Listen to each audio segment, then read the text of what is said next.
ओम।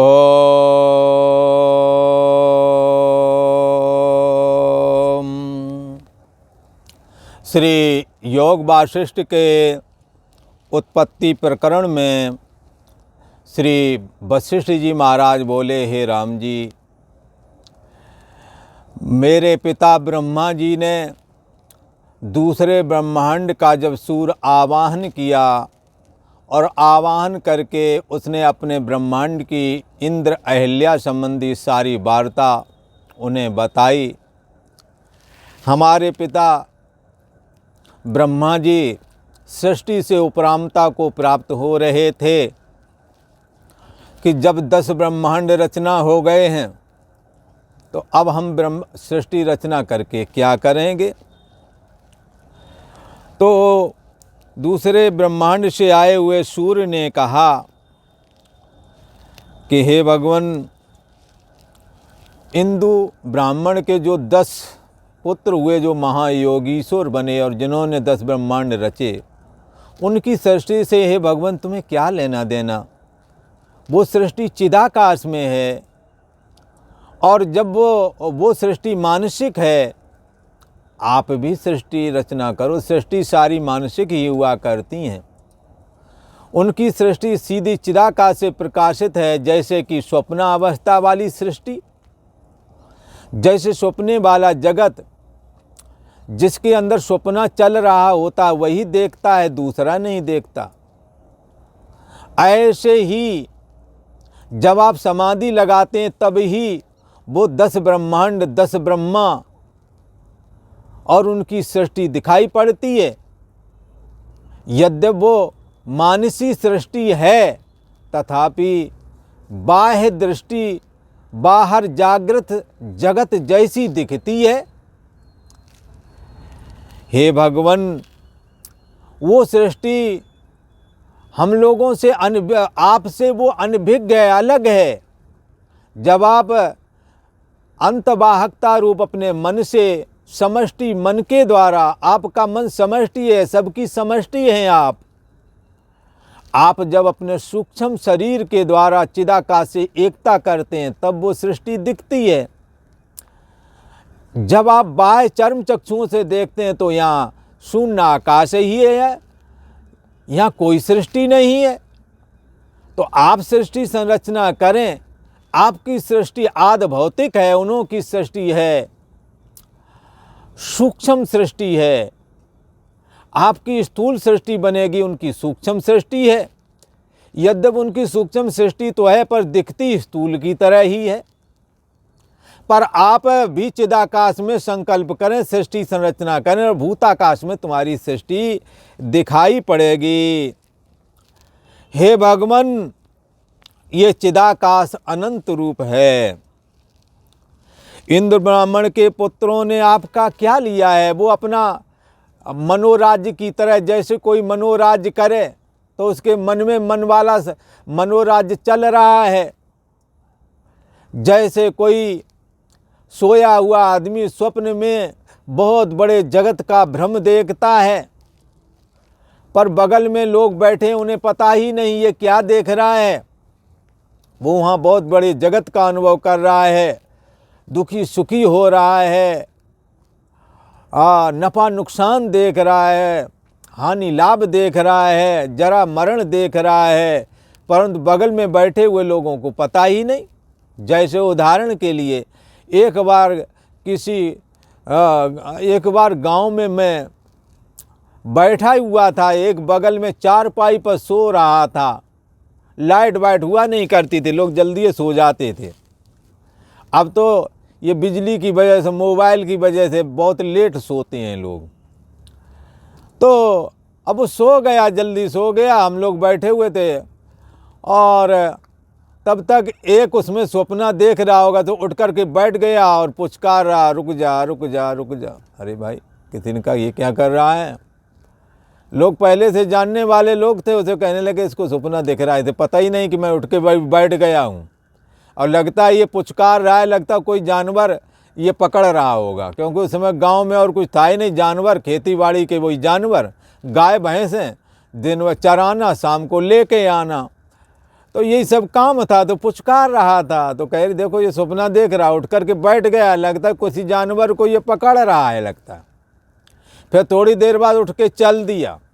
कई कई ऐसे सपने देखने वाले होते हैं बहादुर कि वो उठ करके भी चल देते हैं। उसकी इस आदत को वो जानते थे। तो बगल में उसका भाई बैठा, तो एक थापड़ मारा, है कहाँ जा रहा है तुम, और होश में लाया उसको। तब उसकी आंखें, तब उसने कहा अरे क्या कर रहा था। तब उसने बताया ऐसा ऐसा हो गया। नहीं, तब वो तो कह रहा था कि मैंने सपना देखा, एक नदी में बाढ़ आ गई और हमारी चारपाई पानी में बही चली जा रही है और मैं चारपाई को पकड़े बाहर चला जा रहा हूँ। बोला ये उसने बताया।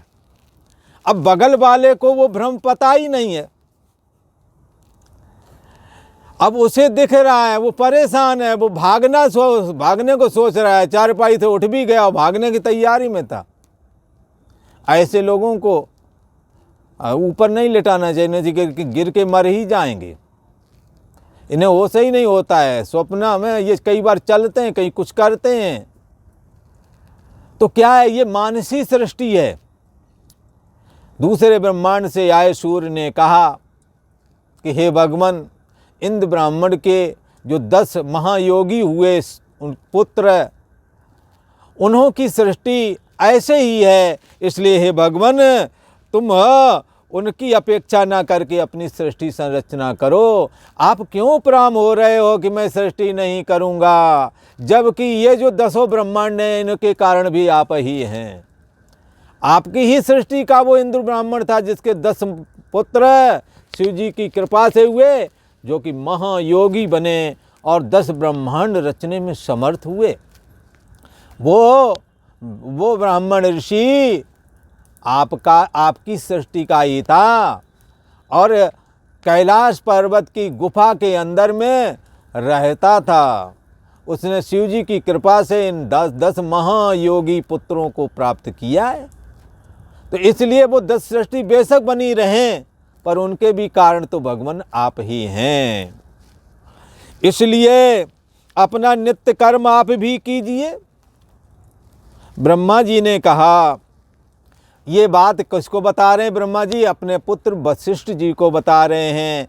क्यों बता रहे हैं? क्योंकि वशिष्ठ जी एक बार परमेष्ठी ब्रह्मा जी को एकांत में खुश बैठा हुआ देखा तो गए, हे पिता, ये बताओ ये जगत कहाँ से आया है, किसने बनाया है, इसके अंदर कौन है, जब खत्म हो जाता तो कहाँ चला जाता है, ये जगत की सत्ता है कि नहीं है, ये सच्चे अर्थों में दिखता तो यही है पर रहता नहीं है, ये सब क्या है?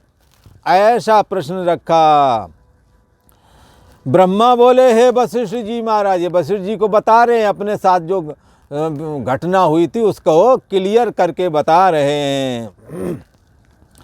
हे वशिष्ठ जी, जब इस प्रकार सूर्य ने मुझसे कहा तब मैंने विचार करके कहा, हे भानु, तुम ठीक कह रहे हो। हे सूर्य, तुम ठीक ही कह रहे हो। तुमने युक्त संगत वचन कहे हैं और जो युक्त संगत बालक भी कहे उसकी भी बात माननी चाहिए कि है ये जो है 3 प्रकार के आकाश होते हैं, एक भूताकाश, दूसरा चित्ताकाश और तीसरा चिदाकाश। ये संपूर्ण भूत प्राणी जहाँ रहते हैं, पंचभूतों वाला आकाश, ये भूताकाश कहलाता है। ये कहाँ स्थित है? बोले चित्ताकाश में, चित्त के आकाश में। चित्त कहते हैं मन को। भला मन में भी खाली जगह है, सारी दुनिया मन में भरी पड़ी है सूक्ष्म रूप में। कोई कहे कहाँ भरी पड़ी दिखाओ, तो चिप में जैसे सारी फिल्म भरी पड़ी होती हैं बहुत लंबी लंबी, कोई कहे दिखाओ तो ऐसे तो नहीं दिखेगी, पर मोबाइल में लगाए दो तो दिखने लगेगी। ऐसे ही मन जब सक्रिय होता है तो आपको देह और जगत भाषित होने लगता है।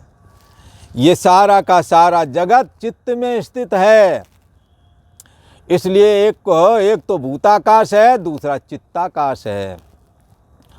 और चित्ताकाश भी जिसमें रहता है उसका नाम है चिदाकाश। तो एक बार फिर समझें, संपूर्ण भूत प्राणी जहाँ रहते हैं या ऐसा शून्य रूप जो आकाश है ये चित्ताकाश में स्थित है, और चित्ताकाश चिदाकाश में स्थित है। चिदाकाश कहाँ रहता है? स्वमहिमने, अपनी महिमा में रहता है, अपने आप स्थित है।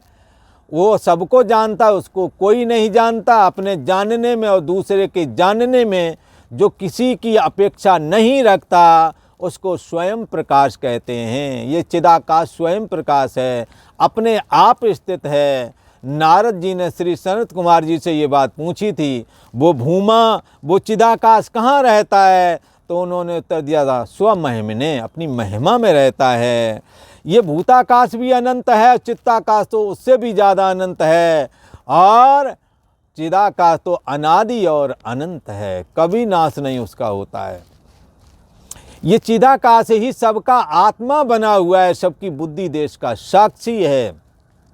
इसमें जगत ऐसे ही अभिव्यक्त हुआ है जैसे सोने में आभूषण, जैसे पानी में लहरें। यही विद जग हरि आश्रित रही। ये चिदाकाश को ही भगवान श्री हरि भी कहा गया है।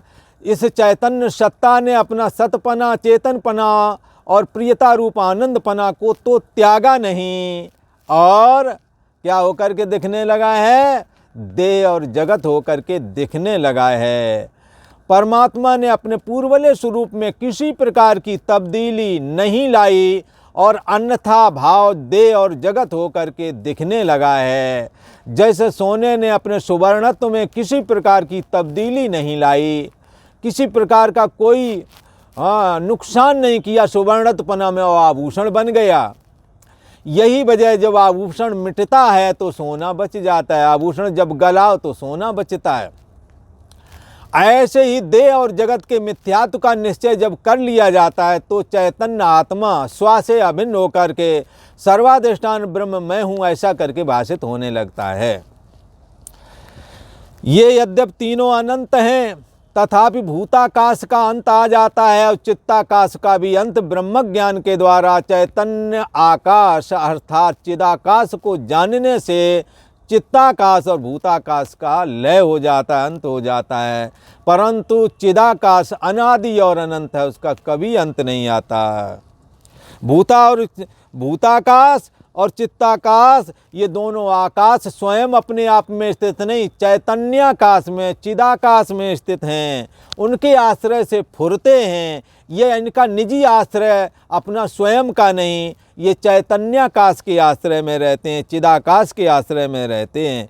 इससे हम भी अपने नित्य कर्म करते हैं। ब्रह्मा जी ने कहा, मैं भी अपना नित्य कर्म सृष्टि वाला करूँगा, और जो कुछ मैं तुमको कहता हूँ वह तुम भी मानो।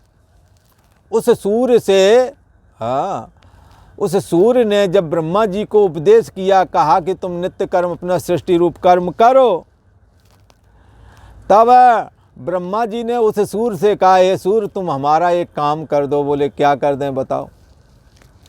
तब वो कहते हैं, ब्रह्मा जी कहते हैं कि हे सूर्य, हे भानु, मैं तुमको कुछ कहता हूँ, तुम भी मेरी बात मान लो। तुम मेरी सृष्टि के मनु बन जाओ। स्वयंभू मन और शत्रुपा, जिनसे भई नर सृष्टि अनूपा।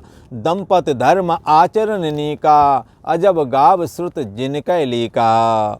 भगवान ब्रह्मा जी ने दूसरे ब्रह्मांड से आए हुए सूर्य से कहा, हे सूर्य तुम हमारे ब्रह्मांड में मनु बन जाओ, अर्थात मानव जाति के प्रवर्तक बन जाओ, मानव जाति को उत्पन्न करो, क्योंकि इस भूमंडल पर मानव जाति शून्य है।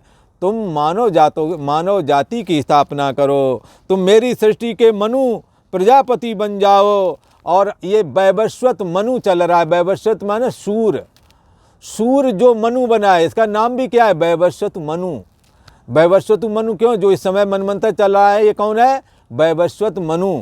और वैवस्वत कहते हैं सूर्य को। जो सूर्य दूसरे ब्रह्मांड से आया था ना ब्रह्मा जी से, ये कहने के लिए कि तुम सृष्टि से संरचना करो, तुम्हारी सृष्टि से हमारी सृष्टि से कुछ लेना देना नहीं है।